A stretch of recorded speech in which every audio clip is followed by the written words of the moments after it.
രാപ്പകൽ സമരം തുടങ്ങി 141 ദിവസം 5ാം ഘട്ട സമര പ്രഖ്യാപനം നടത്തി ആശാ ഹെൽത്ത് വർക്കേഴ്സ് അസോസിയേഷൻ.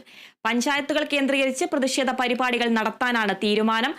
1000 പ്രതിഷേധ സദസ്സുകൾ പഞ്ചായത്തുകളിൽ നടത്തുമെന്ന് ആശാ സമരസമിതി അറിയിച്ചു. വിദഗ്ധ സമിതി വിളിച്ച യോഗത്തിൽ 27 ഡിമാൻഡുകൾ അടങ്ങിയ ഡ്രാഫ്റ്റ് സമർപ്പിച്ചു എന്നും പരാതികൾ അനുഭാവപൂർവ്വം കമ്മിറ്റി കേട്ടതായും സമരസമിതി പറഞ്ഞു. ആവശ്യങ്ങൾ നേടിയെടുക്കാതെ സമരം അവസാനിപ്പിക്കില്ലെന്നും നിലമ്പൂരിലേതുപോലെ പഞ്ചായത്ത് തെരഞ്ഞെടുപ്പുകളിലും സർക്കാരിനെതിരെ പ്രതിഷേധിക്കാൻ ആശമാരെ നിർബന്ധിതരാക്കരുതെന്നും ആശാ സമരസമിതി വ്യക്തമാക്കി. സംസ്ഥാന തലത്തിൽ ഒരു സമരഘട്ടം ഞങ്ങൾ പ്രഖ്യാപിക്കുകയാണ്. അത് 5ാമതായ ഒരു സമരഘട്ടമാണ്. ഞങ്ങളുടെ യൂണിയൻ പ്രവർത്തകരും പഞ്ചായത്ത് തലങ്ങളിൽ പരിപാടികൾ എടുക്കാനുള്ള തീരുമാനത്തിലാണ്.